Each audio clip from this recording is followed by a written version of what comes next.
Karibu sana to another Sanaa kwa Sanaa Sunday session on this 5th day of February 2023. Saini 11:28 p.m. Tuko mwezi mpya, but once again huwa tunauliza what is time, what are months, what is the calendar ambayo unatumia, and many more questions kuhusu existence, kuhusu life as we have constructed it, kuhusu perception as imeshape our reality. Shukran sana kwa kuwa hapa for another one. Tutafanya a recap ya wiki iliyopita, then tuanze kile kimetuleta hapa. Shukran sana tu Sheri mwenye amekuwa kwanza kuungana nasi. Niaje Sheri? Tumekuja leo time zako. I hope you are proud. I hope you feel glad about this. I hope you are feeling amazing that time nimekuja live ni time yenye ina align na your nighttime activities. Wewe na someone else who last week pia alicomplain kuhusu hizi time ambazo nimekuwa nikikuja hapa. Kwa hivyo wewe naye in case aje nitamtaja, but anajijua if they are watching this back, anajitambua, but because niko na sheria hapa nitataja sheria peke yake. Yeye kama mwenye ameraise complaints somewhere kuhusu times nimekuwa nikikuja hapa na activities zake za usiku. Sijui ni which activities zile amekuwa akifanya usiku ama ziliofanyanga usiku ndio kuja hapa, but equally kabla amesema I am also delighted. Shukran sana for being here Sheri. So wiki iliyopita tulikava event ya The Mist, their performances au kuwa nazo kila Ijumaa. Unaweza watch your video for more details, na if you want to go for those events na usikize the music and what they play, is something that nili recommend wiki iliyopita. For last week walikuwa na band mwenye ni member wa the duo inayoitwa Unganisha, na nasema inayoitwa Unganisha which is complete disrespect to Unganisha. Sana I'm doing this because of you kama hujui Unganisha ni nani, and you're watching this because by now unafaa kuwa unajiunganisha, unafaa kuwa umewasikiza. Tumeongelea Unganisha kwa hii channel more than enough times. Nimewataja kwa hizi sessions more than enough times, so I was doing that for your sake. But kama hujiunganisha unafaa kujiunganisha. So band alikuwa na play at The Mist, and then after that tuligusia, after ku break down the entire performance na set yake and the entire event iyo Friday evening, niliongelea MWE 2023. MWE imeanza, and MWE pia ni another thing that nimeongelea kwa hii channel more than enough times kutoka last year as well as also 2021. I think nilikuwa naigusia but sana last year because ilikuwa the first time nilikuwa nataka kuona watu wengine, not the first time, ilikuwa the first time when nilikuwa nafanya hizi live sessions na nikapata chance ya kuipublicize more than I had previously, na kuambia watu if you want to participate, this is what the challenge, the exercise is all about, na mnaweza participate in this way. Then people came through. So wiki iliyopita ilikuwa mwaka wa pili wa mimi kufanya hizi sessions na ika align na MWE. In fact this is the second year tunakaribia kumaliza our kufika 3 years of doing hizi session since 2021. It's a long, this will be our second year inaisha, then tuanze our third. But tulianza in July of 2021. So your time MWE ilikuwa ishapita because it happening in Feb. So last year ilikuwa mara ya kwanza where tulikuwa here on a February, and then this is the second time. So niliongelea MWE 2023 na imeanza. This has been week 1, which is something that tutaongelea baadaye kiasi, na to get deeper into the people who are participating, wenye najua, wenye ni wa Kenya wenzangu, then tuone vile imekuwa so far. Hopefully vile tulifanya pia mwaka uliopita tutaweza pata nafasi ya kuzungumza na the participants, wa share more insights into their MWE process and experience. After that kulikuwa na muziki ya wiki 2.034 on the channel, then something else that is tied to MWE. Kwanza go watch muziki ya wiki 2.034 if you haven't yet. Nasemanga hivi kama kawa, and ufanye kile sheria nafanyanga, which ni liking hizi videos. Alisema ataanza kuacha imprint yake by commenting. I am yet to see that from Sheri. Kazi ni kunichocha tukiwa mtandaoni, and then pia kucomplain kuhusu time hizi sessions, lakini comments zako unatunyima, and you want me to give you what you want. At least reciprocate. Bare minimum reciprocity. Hiyo ni a principle, a basic IR principle. Reciprocity, a basic life principle. Kuna pia idea za kuscratch one's back na pia back yako iwe scratched. Basic life principles. MWE, another aspect of that, nilishare a video that nilikuwa nimecreate last year after tumaliza the session, and then nikashare all the reviews mtandaoni, which nilizishare in March. So kile nilifanya mwaka uliopita, na in 2021 nilikuwa na record my first listen reviews after nimesikiza project. I delve into this kwa the previous video ya last week's session. So after that, a few months later, I thought ninge compile hizo videos as snippets from the reviews that nilikuwa nimefanya, the 28 albums and projects that nilikuwa nimereview, nichukue snippets of those. Hizo snippets nilikuwa nimeshare mtandaoni, ni make a compilation video for 28 reviews in 28 days. So ndio kile nilifanya months after the exercise ishe, and then nika uploading the video. So ilikuwa niishe hata last year, ilikuwa niishe sometime during the year, then nikafikiria naweza ishare mwaka ukiisha as a time ya reflection ya kile nilifanya as part of MWE, as well as the other reviews za other participants, which I will do this coming month as we reflect on last year's exercise na watu wali participate. Hiyo ni kitu nitafanya, which pia ilikuwa nifanye last year, but as you can see siku zishare na zinakaa in handy hii time that tunafanya MWE in 2023. So this one ni video that nili create mwaka uliopita, nikai-upload, and then now as I was about to get into MWE ya huu mwaka, nikasema this video inakaa in handy, and indeed it did. So ni my 2022 MWE list, 28 album reviews in 28 days. Nilishare on Tuesday. So Tuesday ilikuwa 31st, the last day before tuingie February na tuanze MWE ya 2023. Nikaona imefall into alignment vizuri sana, and that video ina capture the 28 projects that nilicover na snippets of those reviews, which nilikuwa na share on Twitter, Facebook na Instagram. Some of those reviews, some of the artists wenye nili review, some of them walizionanga wakarespond, tuka have moments za interaction with them, kama Costa Ojuang. Some of them pia wali comment on the actual videos and watch the actual reviews, and some wali to the snippets peke yake. So Costa Ojuang alikuwa the one nilifeature day one, ali comment kwa the video on YouTube and then Costa Ojuang pia ali comment kwa my review ya Manyo Pesa, ngoma yake na Watendawili kwa mziki ya wiki 2.33. So nilikuwa pia kwa launch yake mwaka uliopita, and Costa amekuwa kisho support. I think pia last week or the week before alipitia kwa a live session. Mao from Nowhere alicommentingi on the snippet, and I even talked about it when it happened to recap the MWE exercise, tukipeana our individual experiences. Ni something that niliongelea, ali quote retweet I think mara kaa mbili akimake a joke about kile nilisema kuhusu the project. Karibu sana Jack, imekuwa a long time tangu nikucheki hapa, ile side nyingine mko nanga nilikuwa na pia earlier today tukifanya maswala live. So shukran sana kwa Jack for being here.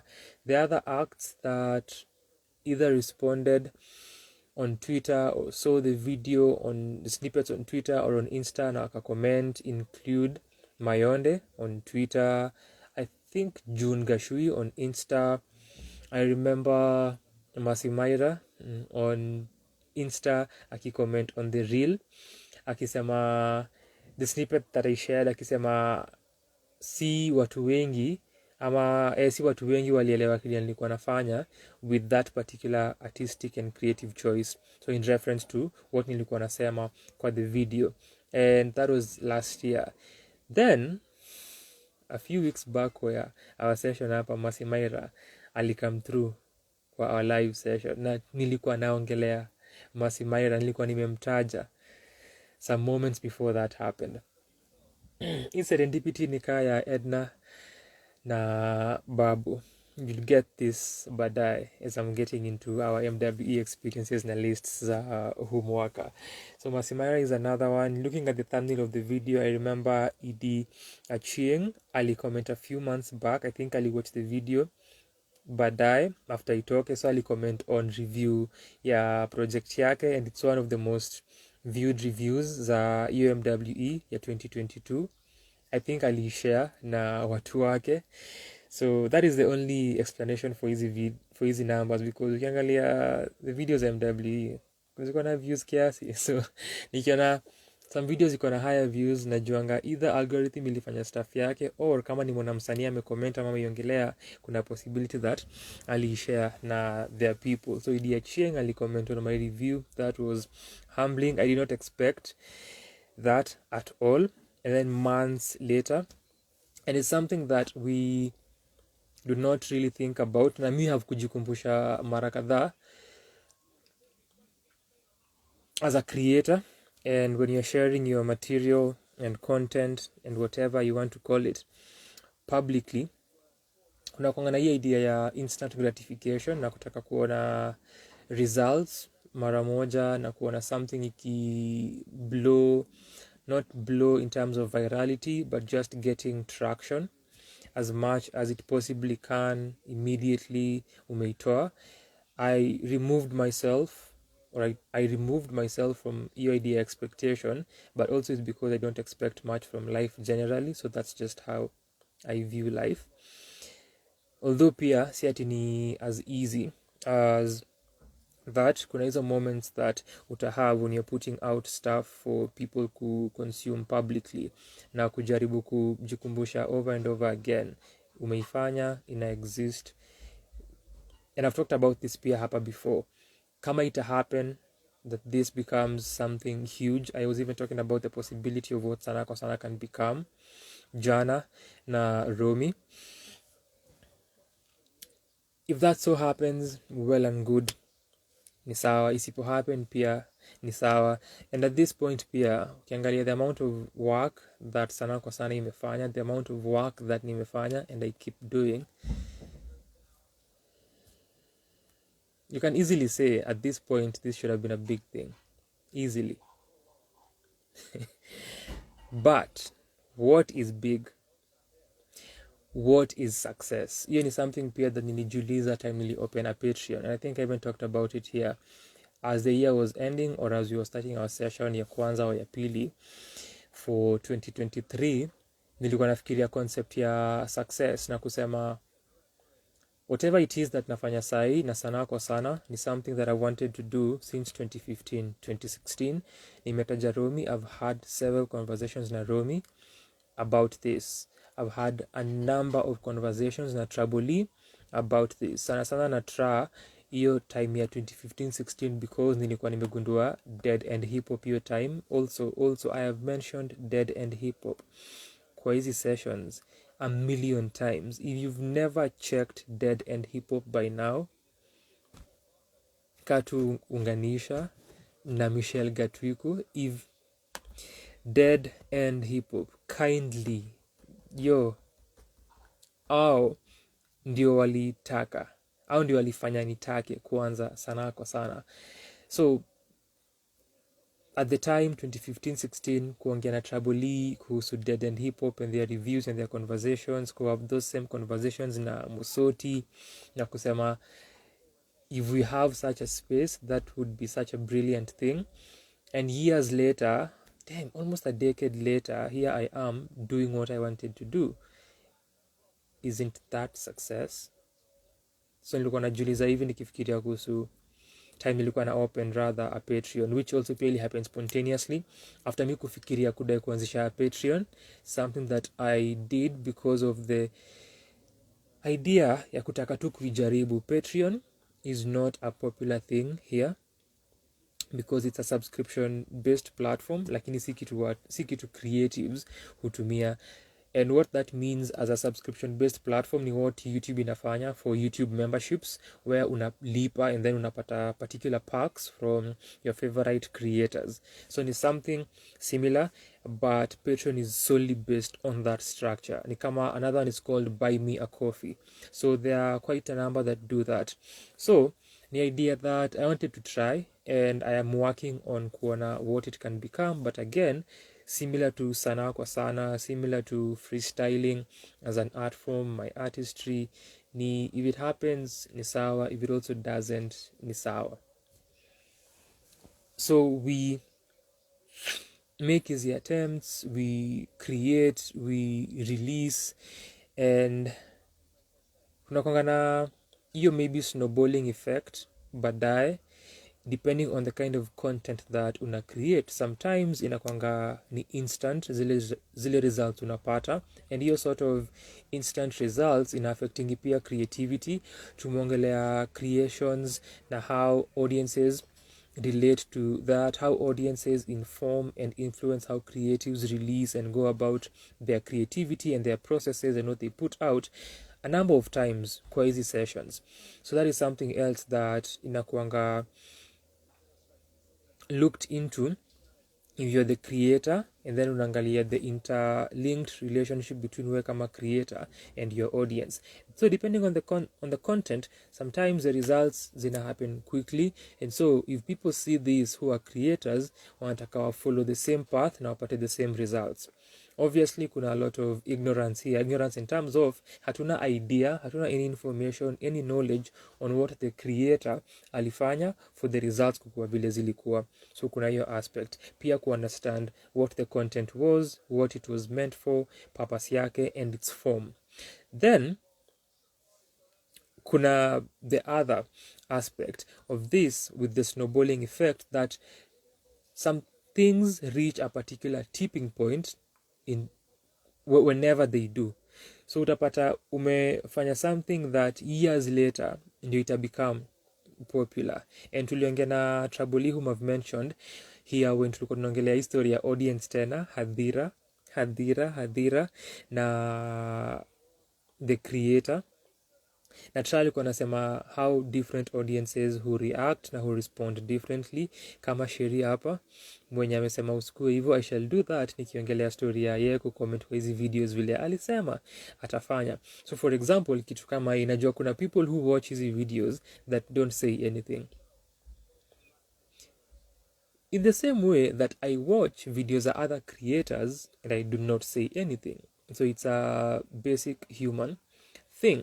And then kuna people who will watch and from time to time they will comment. They will comment, now watch their sentiments hapo, and they will say something. And then kuna people who will regularly do that. So kuna different people, different types of people kwa audiences, and they respond differently. Na pia sometimes responses zinakuwa informed na the form and kind and style of the content. So sometimes pia naelewanga kwa kile tunafanya. Nilikuwa naambia Romi, space ya criticism, art criticism in Kenya ni ndogo, iko yet to grow. Ni something that hatuja cultivate sana. Ime happen over the years but haijapata a strong foundation and a strong base. And then pia kuna hadhira wenye largely do not care about art criticism like that, when you are interested in such stuff. So hizi ni a number of factors that zina influence whatever it is that tunafanya, and some perspectives za kuconsider. So with what tunafanya, one, we cover a lot of projects, and outside of covering a lot of projects that you cover from various artists, most of these projects watu huwa hawajazisikia. So utapata people who will watch the reviews who've not had those projects and possibly won't even listen to them after. That also happens. Or people who will watch these reviews, then waishie wasikize the projects that tume review, depending on what ita pick their interest kwa the review, and maybe they'll come back and leave a comment, or watashare their sentiments privately. And then kuna watu wenye wata happen kuwa wamesikiza some of the projects that tume review, and then watashare pia their sentiments. So hizi ni different factors za kutake into consideration as we are looking at kile nasema kuhusu reviewing and the art ya criticism, and this as an aspect ya art na creativity kwa context na hii muktadha na huu muktadha wa nchi yetu. So nikionanga sentiments za watu on this inakwanga great kuona, na also kuna hii understanding, as I've stated, that there is nothing that is guaranteed here. Si a guarantee that this thing itakuwa big, si guarantee that pia itabaki vile iko at the moment. Anything can happen, inaweza enda beyond what it is, inaweza baki place iko. So and even ni jana before ni record, ni jana ama ni leo before ni record mziki ya wiki ya kesho nikishikilia I think ilikuwa my ring light or this other light, nikijiambia people don't actually care. Yeah, people don't care about any of this, ndio mbona record. So, ni a sort of peculiar state of mind and way ya kuiview. I've even had conversations na friends kuuliza hilo swali, na all this work that tunafanya, lakini bado kuna hiyo understanding that it can possibly stay where it is and isend anywhere. And this goes back to the discussion that we had here tukiongelea tweet ya Karun a while back kuhusu kifo chake. Ni similar to that in terms of life, that it can go either way and anything inaweza happen at any time. So this is in terms of mortality. So with this, anything can happen. Then in parenthesis, anytime. Kumaanisha inaweza baki vile iko, kumaanisha inaweza become something different. But I was touching on the discussion that we had na Traboli, kuongelea different types of audiences and how they show up differently, na kuongeza inategemea pia the style and the form, the kind of content and material as well. So kuonanga listeners and our audience members wakituachia their sentiments, inakuanga great kucheki. Kuna pia people who come across our videos randomly who've not subscribed na hawajui tuna exist, comment on hizi videos, is something equally great.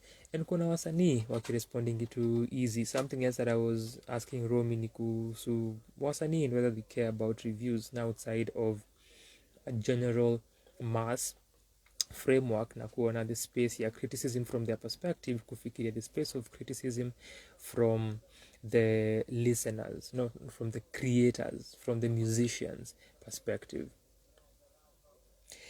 whether they care, whether they are interested in people reviewing their work, now to kushare sentiments about their work, sana kwa professional level, kando na mashabiki wako wenye kusikiza.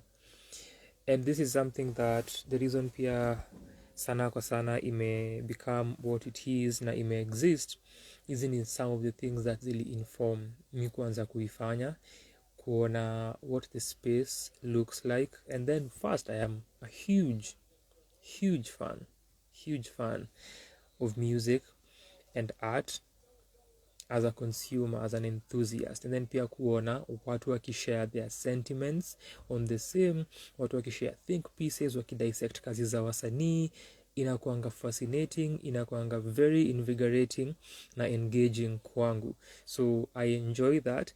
And then here the space imekuwa very small, iko yet to grow, iko yet to tap into what it can possibly become.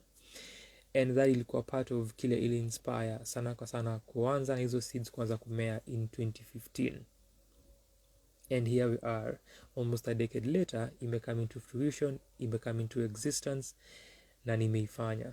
And as I've said here before, nilisema hata last year, that I have done my part. If this is to end any moment now, or if inge-end hiyo time nilisema, I have done my part, I have done my thing completely. So hii video ya MWE 2022, apart from the acts that nimetaja kama Costa, Mau, Idi Achieng, June Gashui, Masimaira, kulikuwa na Solstice whom will review on siku ya tatu, and ni intriguing because Costa alikuwa day 1, Mau day 2, Solstice day 3. Heka is another artist, yeye nilimreview on day 7 mwaka uliopita, alirespond as well, akashare kwa story zake similar to what Solstice alifanya. The other artists who responded, most of them wako kwa hiyo the first week and then the third, but sana the first because ni contemporary artists, so Costa, Mau, Solstice, Heka. Then week 2 nilikuwa na feature women of and in Kenyan music, so kina Masimaira alikuwa hiyo wiki, Masimaira, Idi Achieng, Mayonde, Jungashui walikuwa kwa hiyo wiki ya pili wenye wali respond. Then week 3 ilikuwa Kenyan rock bands and rock musicians. Rush wali respond and showed a lot of love. Apart from Rush, I don't think any other bands that nilikover did, and most of these bands haziko currently active, so that is another factor. Same to kitu kama wiki ya mwisho. So wiki ya mwisho ni older musicians, because the last week of MWE kile nifanya mwaka uliopita nilikuwa na cover artists wa the 90s kwenda backwards, so 90s, 80s, 70s, 60s, 50s, 40s, hiyo range ndio nilikuwa na cover. So hiyo wiki nilikover the likes of Slim Ali, Jabali Africa, John Zenze, Gabriel Omolo, Fadhili William, Black Savage. Now I think I'm forgetting one person. If those are 7, they're all, but I feel I'm forgetting one person. But hiyo ilikuwa, yes, NCE, Nairobi City Ensemble, which ni band yenye Idi Achieng alikuwa part of. So hiyo wiki ya mwisho bands kama hizo, for example, I think Jabali responded on Facebook, I think, but the rest si bands that ziko, si wasanii wenye wako, so kitu kama hiyo for example. But you should check out that video uone the summary of 28 reviews in 28 days. Ni aje Hazel, karibu sana. And then after that I mentioned this artist nikisema kama hujamsikia, kama humjui, I do not know what you are doing with your life. I also said that kwa our interview na yeye, naongelea the one and only Michelle Gatwiku, which ilikuwa our other video of the week tuli-publish on Friday. An hour and 10-minute long conversation na Michelle Gatwiku as we commemorated Sky Up Above. I mentioned the interview on 16th of Jan, which ilikuwa a Monday kwa sababu ilikuwa a conversation that I had na M Rumbi hapa live akiongelea ngoma yake Lose, which ina feature Basic City na Iana. And as you were talking na Rumbi kuhusu track yake ya kwanza, whom ana plan ku release 26 tracks, waka alitaja Michelle, rather actually ni mimi nilimwambia kuhusu Michelle. So what happened ni tukiwa na hii interview na Michelle akitupatia snippets into process yake, akisema how alikuwa na get into recording the EP na vile ali get kuongea na Rumbi, and reach out to Rumbi na waka converse na Rumbi akashare tips how to go about releasing the work na such aspects of the process of going about recording and publicizing your work. Michelle alisema Rumbi alikuwa helpful kwake. So as alikuwa na share this, nikamwambia what is interesting about wewe kuongelea story ya Rumbi, and you'll see that in the video if you have not watched my conversation na Michelle.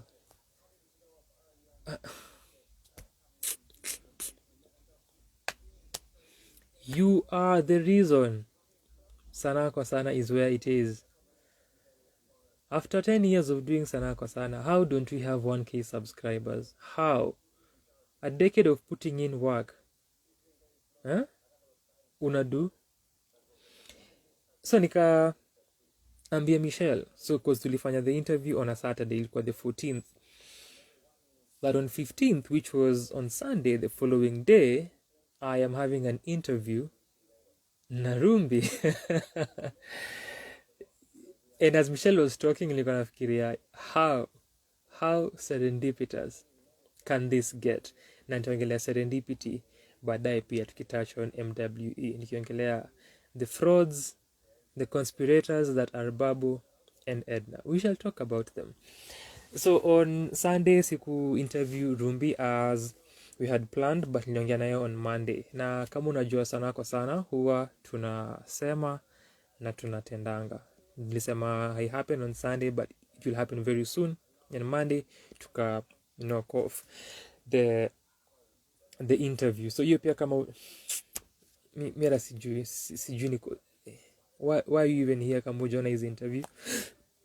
So Sky Up Above ilifika 2 years on January 22nd. So we talked na Michelle kuhusu debut EP yake iliyotoka on Jan 22nd, 2021. Jan 21st, 2021. So there are what a conversation. What a conversation that was. Whew. And I am super excited na proud and glad that tuliifanya and to keep up that sort of conversation and idea going ya kuongelea anniversaries za wasanii kuhusu their projects. So tulianza na Romy officially in October for Romy Knowledge na Mashairi. Hiyo pia kama you are the reason Sanaa kwa Sana iko kwenye iko 10 years in. 10 years in. Hajafika 1K subscribers kwa sababu yako.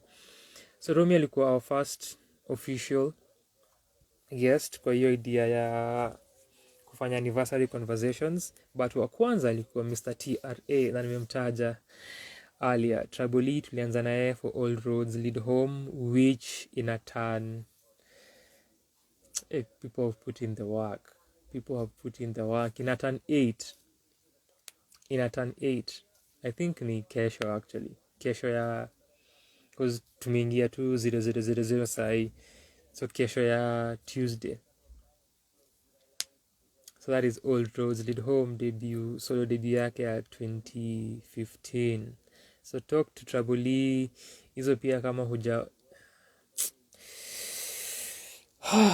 nitaanza kukuwa agitated because you are not showing me the love and the support that I need. So tulianza na Trouble E for All Roads Lead Home in February last year. Hii ilikuwa a 4-part conversation, spontaneous but a beautiful one, all the same in 4 parts. We just go and confirm if you've watched those videos. You should if you haven't. And then months later in October with Romy Swahili, and then in January of 2023 with Michelle Gatwiku. Couldn't have been prouder of myself. So go watch that one story ya Sky Up Above. Na usikize pia the EP if you haven't yet. The number of times nimetaja Michelle Gatwiku na hujamsikiza bado, at this point is just sheer disrespect. Na pia kama unangi videos mi usema sheer disrespect, to say the least. Shukran sana to Babu who's joined us. So Babu as well, natumai you are delighted as Sherry is, kwa sababu mliraise complaints wiki iliyopita and you see management respond promptly. Sisi kama wale businesses and organizations who just say we'll respond promptly and we'll work on it and then they don't. So this is Sanaa kwa Sana. This is a different platform. This is a different organization. We respond promptly to your queries and concerns. Na leo tumekuja live matime zenu. So Sheria alisema ako delighted Babu, I also hope that you are. Na earlier nikiongelea story ya Sanaa kwa Sanaa na mi kuplay part yangu, Shuri alisema yes, I have done my part and done it well. So with that, kulikuwa na a performance at Goethe-Institut on Friday.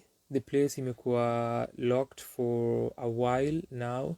Obviously kulikuwa na the pandemic in 2020. Babu alikuwa mwenye alitufungia performance na alitufungia Goethe because alikuwa na performance hapo on the last Friday before to get into the pandemic hiyo wiki ingine ama something along those lines. But that happened in 2020. The place obviously shut down as other places, but even after things were starting to open up, walikuwa nafanya renovations that zime take time up until late last year when wali reopen. So I wanted to go there. Kwanza kulikuwa na an exhibition towards the end of 2022 that I wanted to go for, but nilijua about it time ishapita. I think ilikuwa in December. So nilipitia huko on Friday, kulikuwa na hip hop performance. I did not know who the acts were, but I wanted to go and check that out. Similar to another performance that ilikuwa on hiyo Friday yenye Bant alikuwa na play at the Mist. I wanted to go there for the performance art, but sikuweza, neither could I pass by on Saturday because ilikuwa 2-day performance. So nilikuwa huko Ijumaa. So the group inaitwa Majeshi Mosteducated na walikuwa na launch album yao Mapanda Shuka. So nilifika way later because ilikuwa inafaa kuanza 6 na I had to entertain the people on my other account. So I have to show up for my people first. And vile nilifika ilikuwa I think around 8 p.m. So nikapata the crew, the duo on stage. Wali perform one song, wakamaliza, the crowd was hyped. Then after that kulikuwa na DJ alikuwa na play. So alikuwa DJ Kev 254 alikuwa anacheza some dancehall na gengeton songs.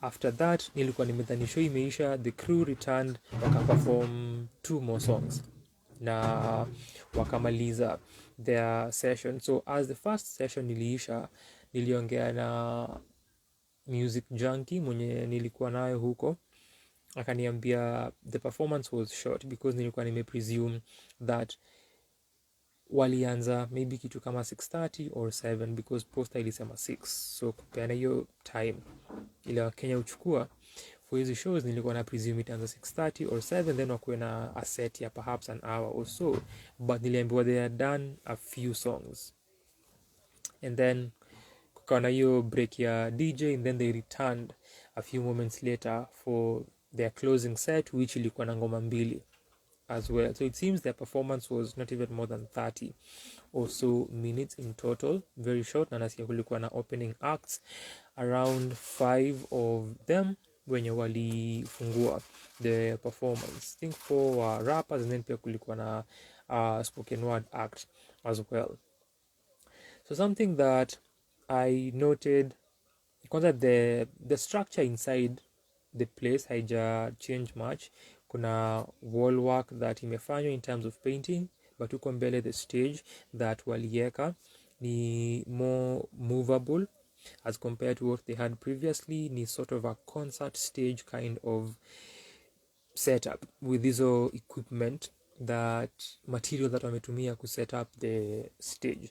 But outside of that, and then pia juu kwa roof kuna changes zile wamefanya ki equipment na ki facility. Outside of that nothing much imebadilika. Then sijui kati walikuwa nafunga, I don't think ile room, the control room, ilikuwa na the glass that was there, ilikuwa na small window, so that I think is also another addition. So aside of that, the performance in itself, the short part of it that niliona na kile nili experience, the sound was not the best quality, and this inakuanga a challenge for, apart from venues, a challenge for hip hop. So huko hivyo kulikuwa what seemed to be zile speakers kubwa that how to me, you've been to Goethe before and for events before, zilikuwa kwa corner za the stage uko chini, and then kulikuwa na 2 main speakers that were transmitting sound. Ni aje mavu Shukran sana kuwa hapa. Apart from that, now these two speakers are meeting the main sound na watu na experience. Shida ya performances za hip hop inakuanga kusikizanga the MCs. So for a long time nikienda kwa performances za hip hop na kuona watu wakiperform, nimekuanga nikifeel hip hop inakuanga na a lot of wasted energy. So that's the way mind yangu huwa term na brand na phrase. Nikisema wasted energy, na feeling a lot of raps and rap acts huwa wana waste their energy wakiperform, and not physically but wasting their content and their material because of how the performance iko set, kwa sababu most of the time hatusikizangi kile wanasema. So kwanza kuna challenge ya sound, and then pia kuna challenge ya performance. Niaje Edna? So another serendipitous moment here. Nilikuwa nimetaja Babu, nilikuwa nimetaja Edna, na wote wametokea na nimesema nitawa discuss. I will gossip them kidogo tukiget into kuongelea MWE, and both of them have passed by here. So shukran sana Edna, shukran sana Babu. So sound challenges because of venues, because of speakers, because of sound systems ina affecting performances za hip hop, hence me kufeel inakuanga wasted energy. And then on top of that ni performances za wasanii wenye hawaja practice, hawaja rehearse, hawaja work on their performance skills, hizo zina affectingi.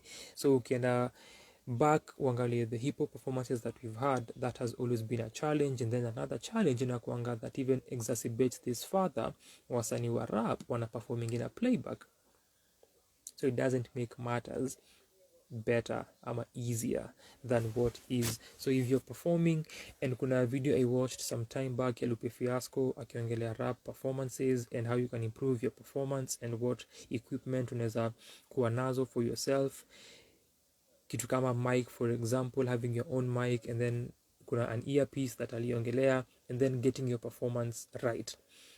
A video that you should watch if you are a rap act and you want to work on your performance, and also if you're a performing vocalist, is something that inaweza saidia. But I'm also sure kuna a lot of videos online and articles and material that you can get that discuss performances and improving your performances. So one thing that alishinda akisema ni you do not perform over your vocals that you record kwa studio. You do not perform over your vocals and your track as ilitoka studio. You do not. Ukiangalia hip hop performances over the years and up until today, hizi ni vitu that happen. Najua pia kuna singers who do this, but nakwanga rampant more kwa rap. So hizi ni aspects that zime affecting hip hop performances for me over the years. And for Majeshi, hao walikuwa na tracks, hao walikuwa na instrumentals.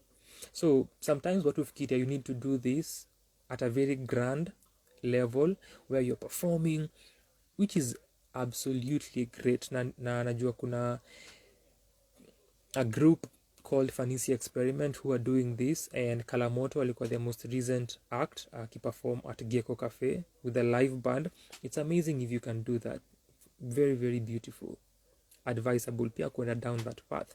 However, if you wezi and you can't for whatever reasons, kuwa na an instrumental is how you start building towards that, and inakuforce obviously kuperform, and rightfully so because you are performing for people.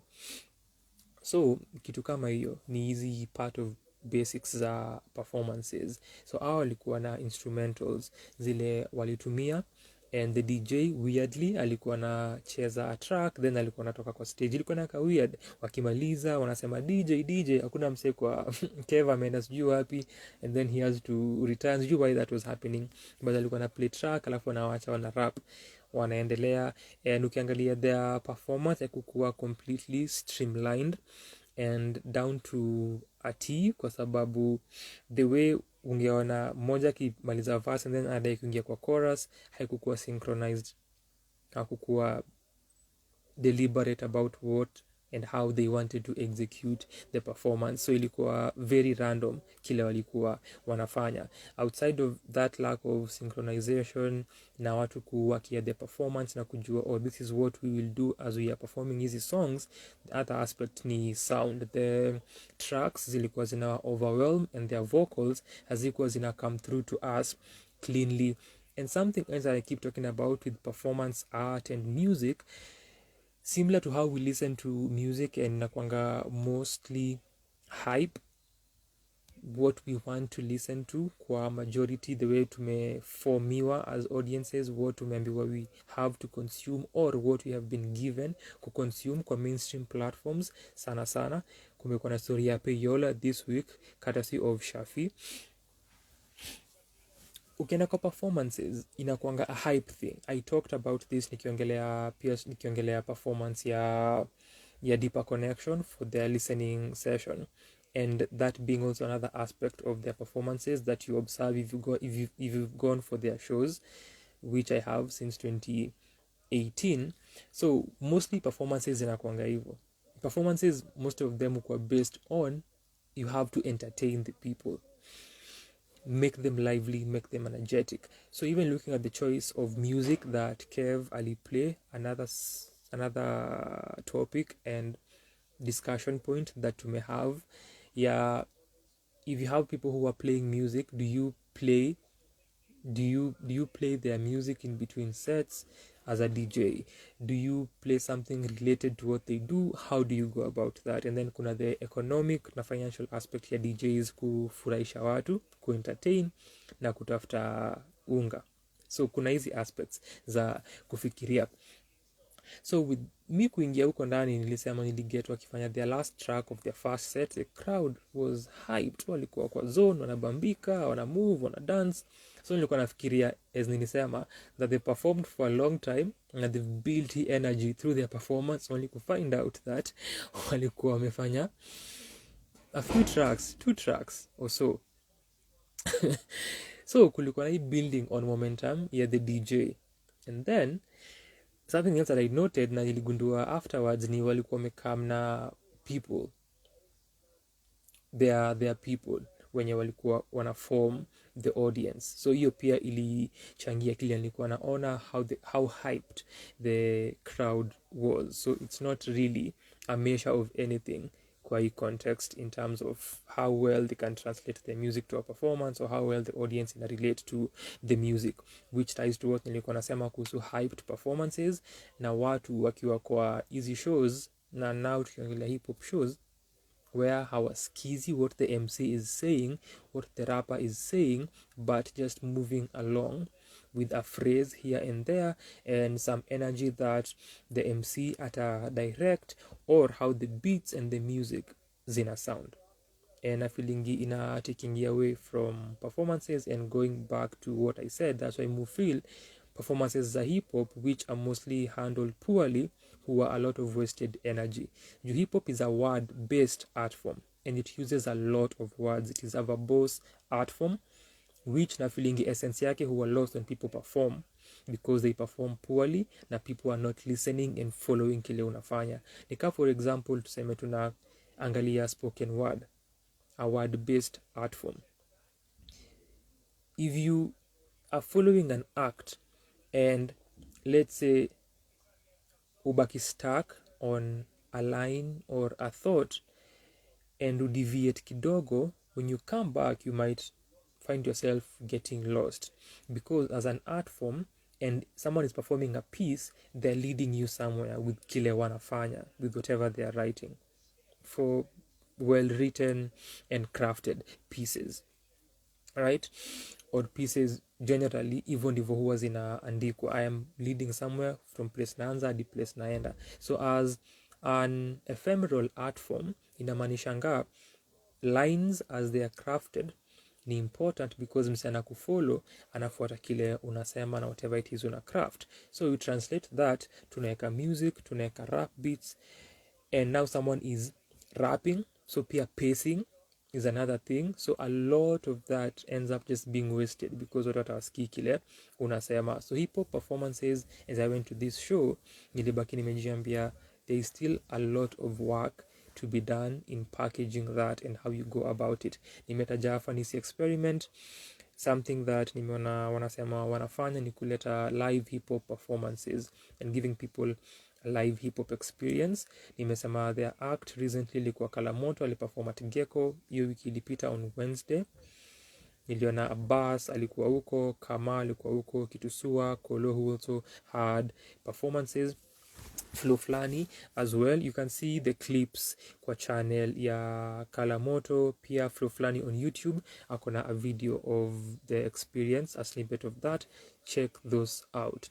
And KLM aliperform na band. So if you can do this now when you're down your path, well and beautiful. If huwezi as a hip hop act, as a rap act, unaanza tu kujenga pole pole kuwakia your performance, because also the reason ni unapatia watu something that they are feeling kile unafanya, and they are getting into what it is you're doing and what you're saying, because the art form ni word based. So that is something else to think about, as well as these stories are sound from the technical aspect. But hiyo ilikuwa launch ya Mapanda Shuka album ya Majeshi Most Wanted. Tunaweza get kuongelea MWE. And after the performance, once people were dispersing, we have an insightful conversation with Kev and H, who is a photographer as well as a DJ as well as a model. Jina yake ya ku-DJ ni I Borean, and then music junkie. So the four of us tulikuwa tunaongelea story ya wasanii and promotion and how they get to reach audiences, and then DJs na ku-play music, and then hii financial aspect ya what you're playing being influenced by the economic aspect of it, and where DJs and how they can get their music. And then kulikuwa na hizi 3 pieces, so kulikuwa na hizi discussions za accessibility ya music to DJs, and then from wasanii and how this happens, and quality ya mziki that the DJs wanapata na wanacheza. So hiyo ilikuwa an insightful discussion that we had. Niaje Wambo, natumai uko salama.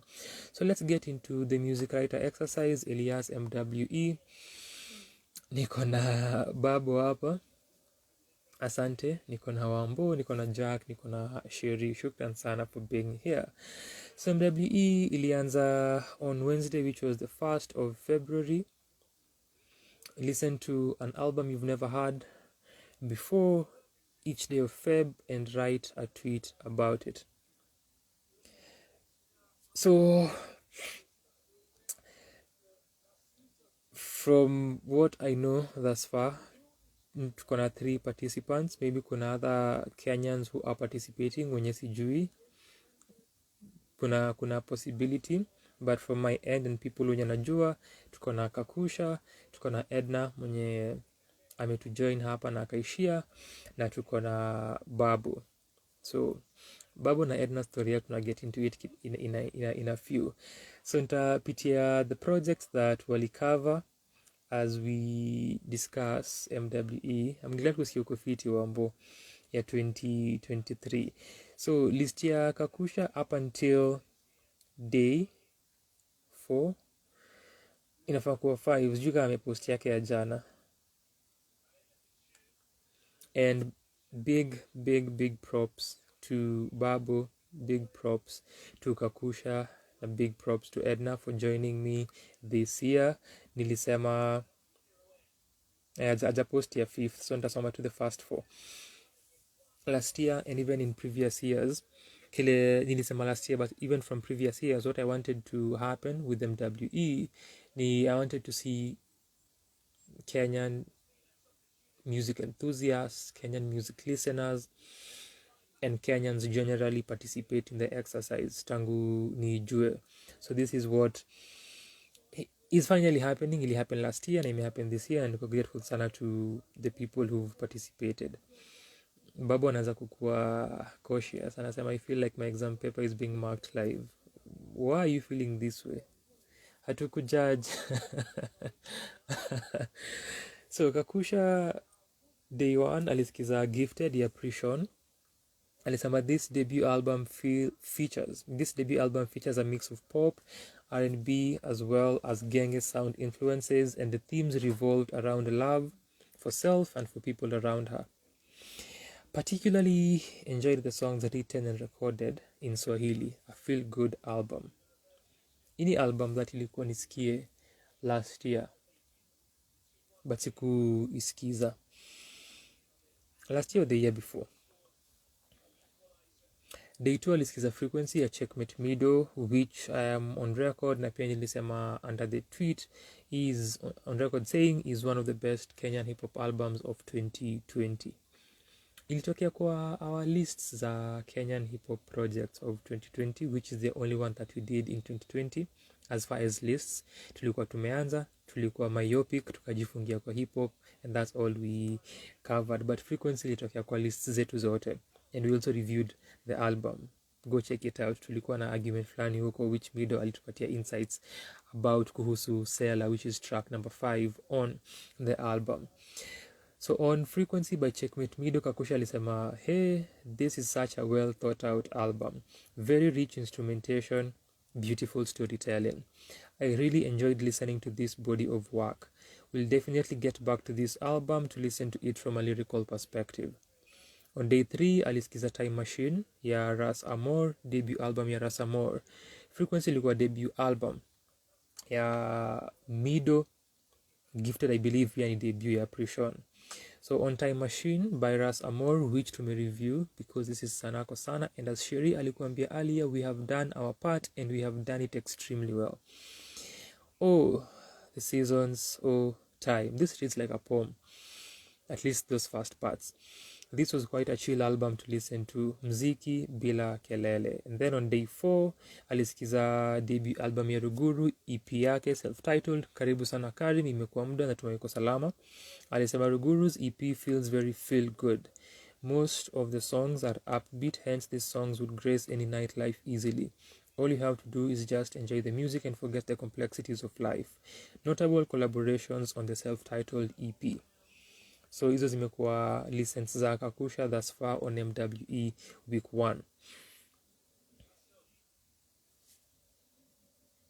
Na refresh once more, kuna kama mishare day 5.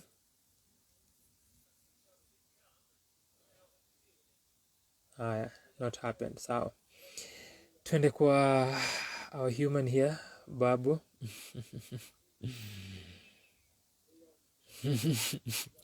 Mwenye amesema na filika tuna mark exam yake.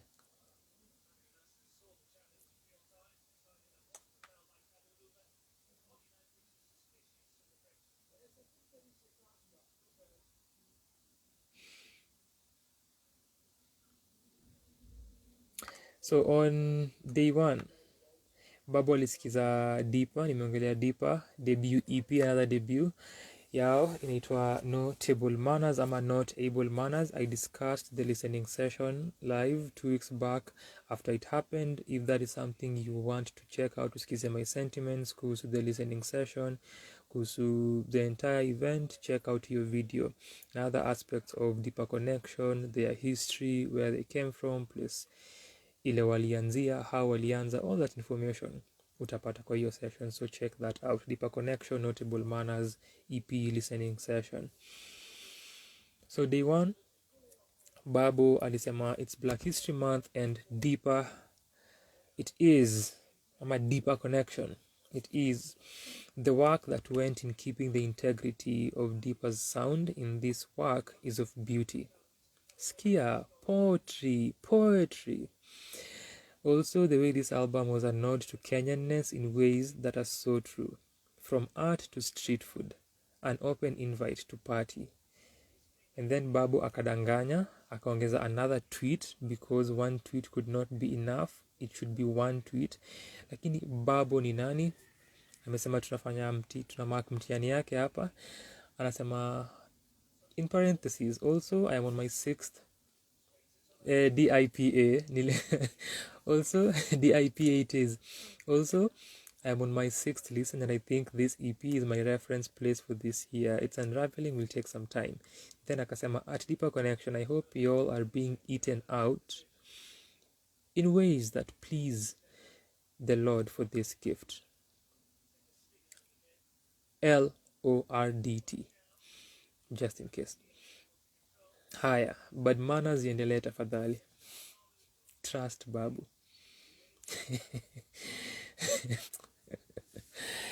Day 2 akasikiza debut EP ya Mudhoni ni mimi Subira.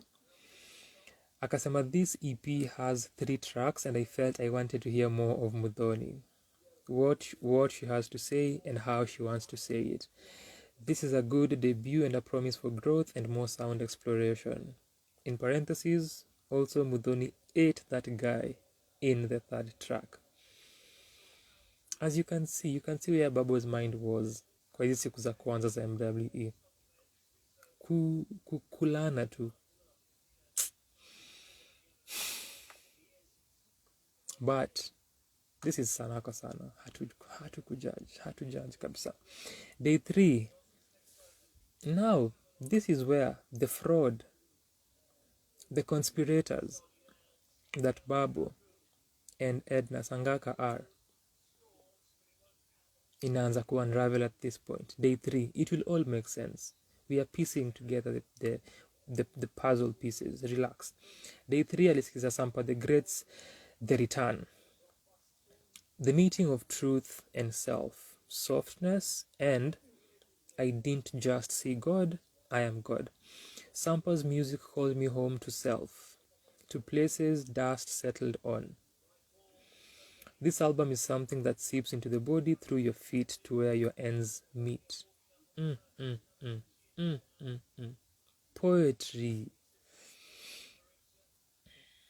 The dancer is outdoing poets. Day 4, Babu alisikiza I think for Broken Ears new debut attempts. I think. Or is it? I could be wrong. Thames for broken ears. And it's about the softness that is Thames' soul and gentleness of her being. Her sound makes everything sound like it's a stripped down acoustic, and I really loved that. This EP sounds so patient in its creation and conversation. Her art has stayed true. Poetry. If Abe was participating kwa hii angesema poetry. Akiquote quotables za Babu. Babu anasema those two eatings are different. Relax, human. Relax. Anasema yes, it's a debut. It's a debut. Day 5, Jacob Banks. Day 5 ni jana. Or for people who wanasemanga kukiwa na giza bado ni hiyo siku leo. Jacob Banks lies about the war. If people, and day 5 as well, will unveil to us and reveal the fraud and the conspirator that is Babu and Edna Sangaka. Follow me. Day 5, Jacob Banks lies about the war. If people are created for particular purposes, Banks was created to make music. The honesty, the breaking, the letting of self be seen and seen truly. May he always find us deserving. In parentheses, cover art, 3 clap emojis.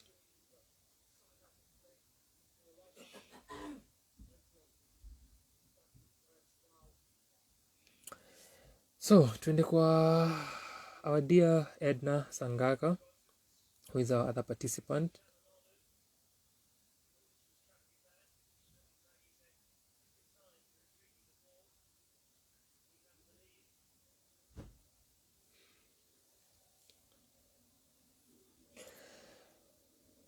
Day 1, and Edna participate after much deliberation and contemplation, and I'm glad aliamua kuifanya. Akaamua ku take up the challenge. So day 1 ilikuwa Capri songs ya FKA Twigs. An avant-garde and eclectic mix of groovy bass lines and electronic elements. Her angelic vocals give it a refreshing ethereal feel. While mostly an alternative mixtape, There is several hyperpop radio songs and some great club bangers. Nalia, waandishi. Nasema, oh, I'm not a writer. Oh, waandishi. Day 2 alisikiza No Thank You ya Little Sims, which ina follow album yake ya mwaka uliopita Simbi, Sometimes I Might Be Introvert. Alisema, a beautifully raw and introspective album. Sims challenges the cutthroat music industry and explores pain and racial traumas while flaunting her flawless lyrical flow over occasional orchestral production and gospel choir-esque harmonies. People are writing. Mi hata siandiki. Watu huku nje wanaandika. Ati mi ndo mwandishi. Day 3 alisikiza. Now we are now connecting our pieces. Remember what nimekuwa nikiemphasize? Kumbuka day 3 ya Babo ilikuwa, can you remember? Return to what I said. Ilikuwa Sampa the Greats, the return. Day 3 ya Edna, conspirators, ni as above so below. By whom? By Sampa the Great. So Edna, the writer, says, spiritually empowering homecoming album. Sampa pays homage to her roots by incorporating South African sounds, Zamrock, Kwaito, Amapiano. The live instrumentation and traditional chants and harmonies makes it undeniably vibrant. Tumetoka kuongelea Babu's Day 5. Do you remember? Return to Babu's Day 5, which is yesterday or today, depending on your conceptualization of time. Ilikuwa project gani? Jacob Banks, Lies About the War. And Edna Sangaka's Day 4 selection, guess ni nini? Lies About the War.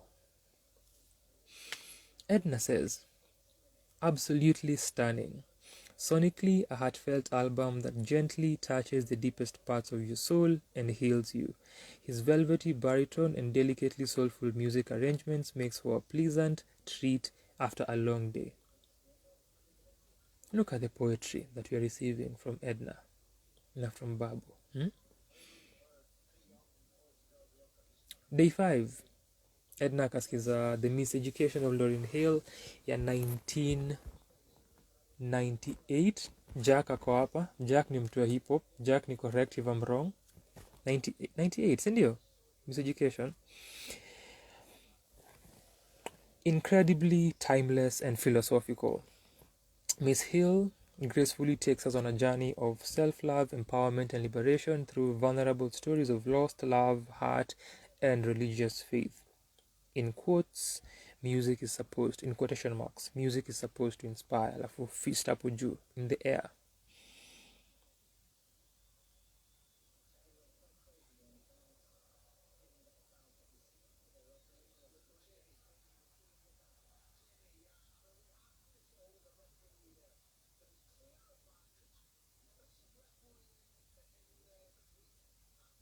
In my honesty na ignorance, nikaamua kuuliza the two conspirators, Babu na Edna, what's happening in these selections zenyu? Babu says, a term that is synonymous na Sanaa kwa sana. Serendipity. Alafu anaweka hizi emoji 3.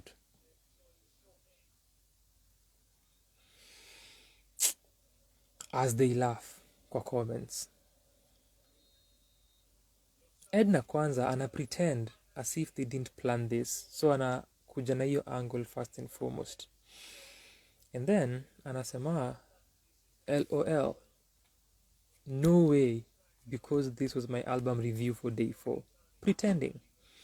Alafu anacheka. Then anasema absolutely beautiful album through and through. And then Babu also, in equal pretense, anasema, babe, I saw your review and ran away because I knew it would influence me.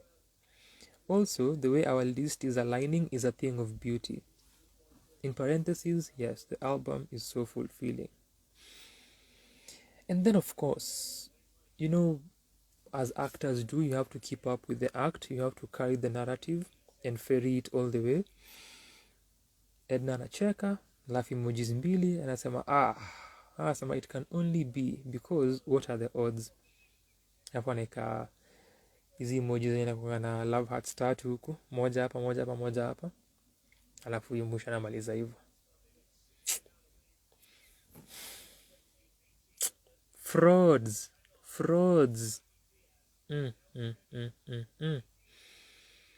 Don't trust people, avoid people. Karim anasema ugwiji wa lugha hadi unatamani kusikiza the albums. Alafu babu anaretort anasema African you're reaching, so reaching. Babu, I know, I am always reaching for truth. I know. My list thus far. Day 1 nilisikiza Kokoroko, debut album yao Could We Be More, which follow their debut EP ya 2019 self-titled.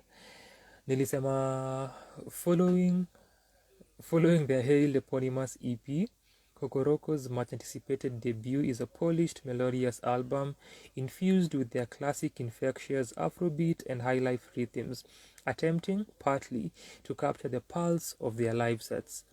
Tame, but they are coming into their own. Day 2 nilisikiza Fetish Bones by Mo Mother. Via Afrofuturism, we journey through time, memory, and trauma as the multifaceted musician expresses the constant affliction of Black people in America. A visceral and confrontational melt of poetry, jazz, and noise. Day 3, nilisikiza Star by Amerasu, Elias Star. Niaje Yvonne, karibu sana. Hizi matime hujalala, but siko surprised. Najua kazi ya kukuwa mzazi, time za kulala inakuanga tricky. Dynamic electro and dance pop production over which Amerasu bears her soul, penning a love letter to self.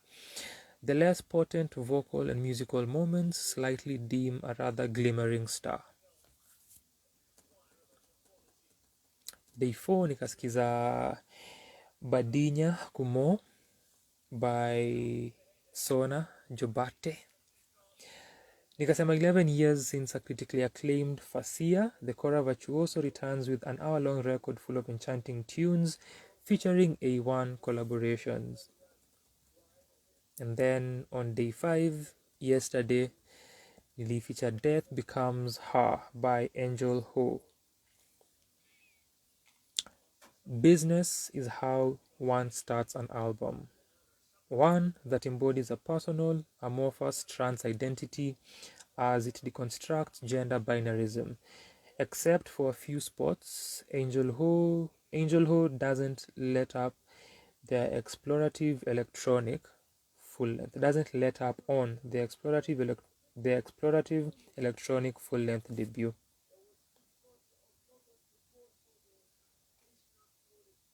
And those have been 5 days of MWE up until now.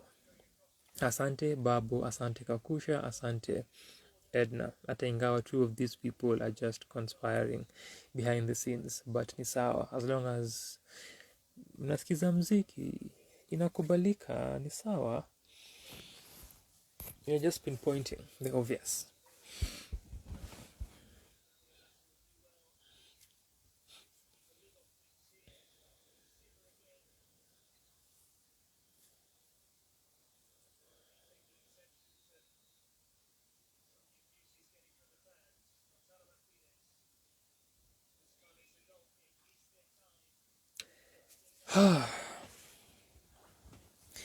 So vile nilisema nikianza na jinsi tulivyofanya mwaka uliopita, tutaona kama tutapata this year's participants for conversations kuhusu the MWE experience this year as we did last year, na waongele their projects zile walibump and how the experience ilikuwa.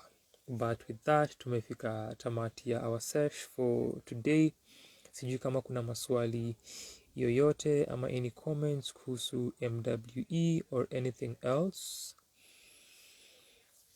Ku reiterate, check out videos nili mention through this video ama on this video, whatever the preposition is, check out hizo videos. Uende uanze na Michelle Gatwiku tukiongelea sky up above. Start there, then work your way backwards.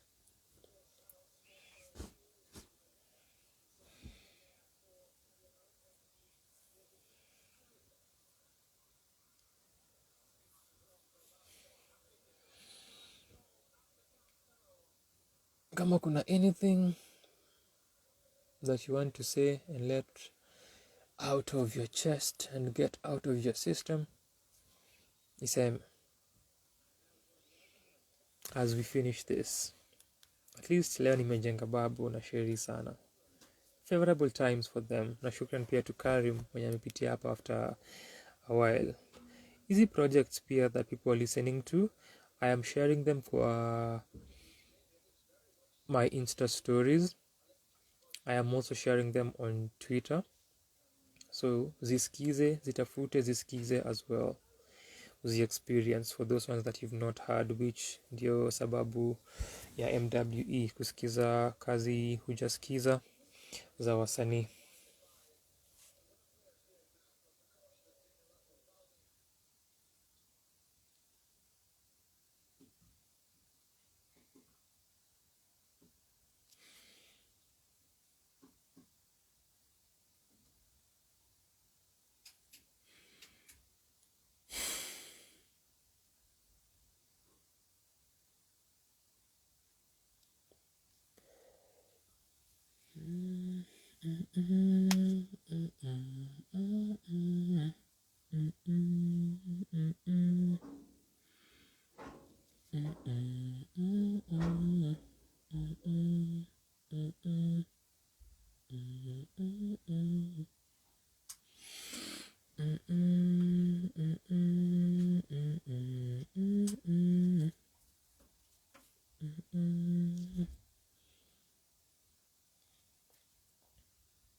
Babu anasema tunashukuru. Nami pia nashukuru kwa sana kwa hii support yenye mnapatianga Sanaa kwa sana. Lazima nijenge watu wangu nikisikia complain. We have to pacify the people, don't we?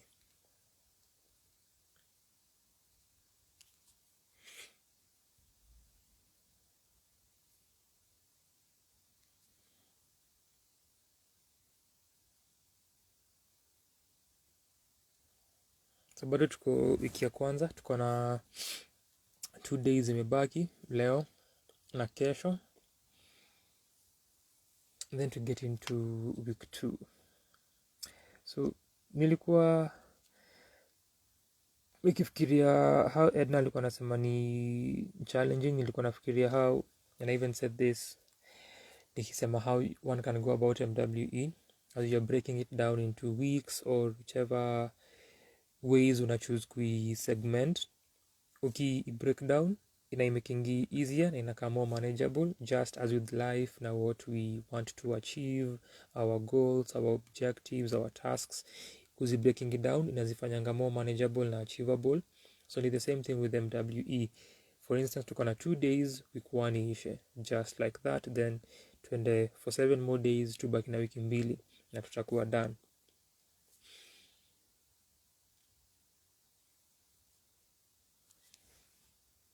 So shukran sana to Sheri, shukran sana to Jack, shukran sana to Katib, shukran sana to Hazel, shukran sana to Babu. asante Mavo, asante Edna, asante Wambo, asante Karim na asante Yvonne. Chekiane kwa video ingine ya Sunday session. Kama ni wiki ijayo ni sawa, iwapo tutakuwa. Kama ni Friday pia ni sawa kama tutakuwa. Ama in a few hours mziki ya wiki 2.35 will be out. Check that as well. Nitashukuru. Na hii wiki ya kwanza ya Feb inakuanga wiki ya kusherehekea our people. So kuna tarehe 4 and then kuna tarehe 7. Tarehe 4 na tarehe 7, na hizi ni siku za what. Kwanza tulianza tukiuliza stories za time na calendars, but based on what we are currently using, hizi ndizo ziko identified as siku za kuzaliwa za watu wawili wenye ni pillars wa Sanaa kwa Sana, na wa kwanza ni ndugu yetu Bwana Ebro Gato, na wa pili ni mtu wetu CC Babu. So tunawapatia all our love, all our love, all our love sana sana sana. Best of wishes, all our love and hugs kwa Sana. To Abe, all our love and hugs. To Babu, always, always. So yes, unaweza pia tuma your wishes to Babu. Ini in advance for Babu, as I've said, based on the number that nimetaja ya Abe ilikuwa a day ago, but inakuanga amazing kuona how ina fallingi in line na wiki ya MWE kama last year, and then no, we have a platform in easy sessions and they are part of the community. So yes, mwaka uliopita Babu alisema anataka candles, plants na vitabu. Babu, huu mwaka unataka nini watu wakupatie? Nakumbuka last year kwa comments uli receive candles na plants. Huu mwaka unataka? As we finish this, Babu amesema received and thank you. Hata tusikie kile anataka, and then kwa comments mnaanza kuzithrow.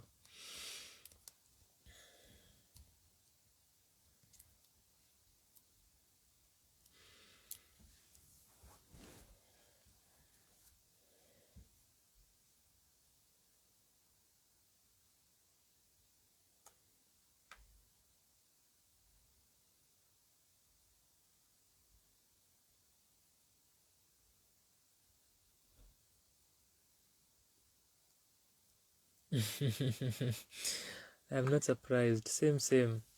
So my people, hapo kwa comments, Karim na Sheri, hebu fanyeni the obvious kwanza, first and foremost.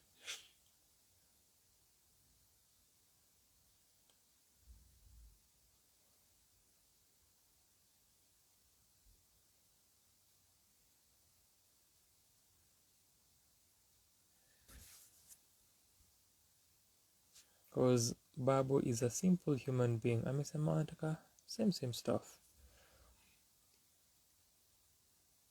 So acha kwanza ni ongoze. Let me lead the way as the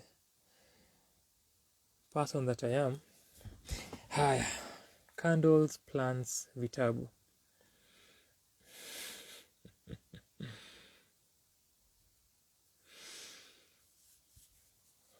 With that, shukran sana for being here. Kama una watch session baadaye, asante sana kwako. Unaweza follow MWE on Twitter, hashtag ni MWE Music Writer Exercise. Tafuta Sanaa kwa Sana na retweet easy projects that Babu, Kakusha na Edna wanasikiza, as well as myself. You can delve into them, uangalie the writing, uangalie the music journalism that is happening, which is something that I am glad ina happen, because in music journalism, which returns to what nilikuwa nasema earlier kuhusu music journalism na music criticism, in that kind of space. Ndio maana mpenda wote MWE inafanya inakuwa na watu wakiparticipate, so check that out and tupatane kwa video ingine. Shukran sana, na kwa mara ingine, mapenzi kwa wingi to Babo, mapenzi kwa wingi to Abe, and on top of that to Edna na to Kakusha kwa kukuwa pia participants wa this year's MWE. Asante sana.